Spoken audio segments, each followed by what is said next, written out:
We're going to start here with Popay. You are a professor of education at William Penn University right in town, and you have a question about the economy. Governor Burgum, I, along with my community members, we have been deeply affected by the rising cost of various essentials. How do you intend to manage the economy to address inflation while maintaining fiscal responsibility, particularly concerning our national debt? What might your plan look like?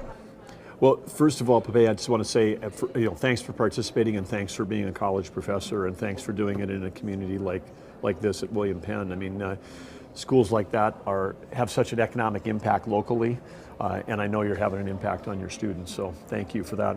On the economy, I've been saying I think that to be president of the United States, you actually have to have worked in the economy. I look down the debate stage, that second debate stage. I've created more jobs than all the other candidates combined. And one of the things I know from building global businesses is that you have to have more revenue than you have expenses. I mean, and as a family, we have to have more revenue than expenses. And this is just common sense. In the federal government right now, the reason we have the debt at $34 trillion is because we spend more than we take in. So you have to do two things. You have to cut spending and you have to raise revenue. And there's ways to raise revenue that aren't just raising taxes. The United States has 240 million acres of land that Theodore Roosevelt put away across Bureau of Land Management, all kinds of national resources that we have. That's the balance sheet of America, and on that we've got timber, we've got oil and gas resources, we've got rare earth minerals. And under the present administration, they're basically saying, oh no, we have to preserve that, meaning you don't get to set foot on it. You don't cut a tree, you don't develop oil and gas, you don't develop rare earth minerals, you don't do any. And that's not how it was designed. I mean, they don't belong to unelected bureaucrats. These acres don't belong to unelected bureaucrats. They belong to all of you. They belong to the nation. And if we're going to shut down our balance sheet and say we're going to get zero revenue from that, because if you develop minerals on federal land, that's revenue to the federal government. It's not having to tax people, it's revenue. And there are billions and billions and billions and billions of dollars of value there, and if we sustainably develop that. And of course, if we don't develop it, then we get our timber and our uranium and our rare earth minerals and our oil and gas from other countries that don't have an EPA and don't develop. So if you care about the environment, you would want to have all of that developed here because we do it cleaner, better, and safer. So number one is through changing the policies and changing our approach to how we manage the actual federal-owned assets.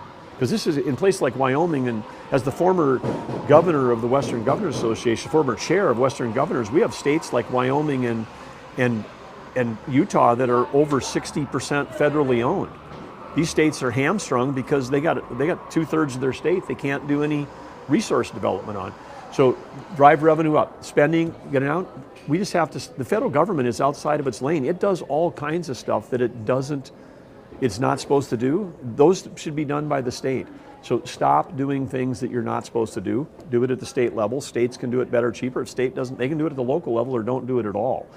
And cutting red tape is the other thing. Red tape raises the cost of every product that all of you buy, all of us buy every single day, all of these regulations. So if you drive that down, and then if we stop the spending, the excess spending, we stop printing more money than we're spending, that'll drive interest costs down, because interest costs are also driving inflation. Because every business borrows money, families borrow money, then people have to build the cost of interest into it. And then our energy policy. It's not just developing minerals here, but I'd say on the first day of a Burgum administration, in addition to cutting red tape, cutting spending, selling energy to our friends and allies versus buying it from our enemies, focusing on innovation, not regulation, those are all the things you do.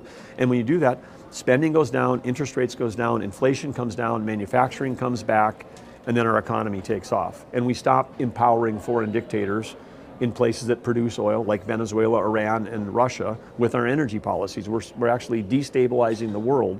So these three things, economy, energy, national security, all interconnected, but it starts with fixing the economy. So it was a great question to start off our conversation.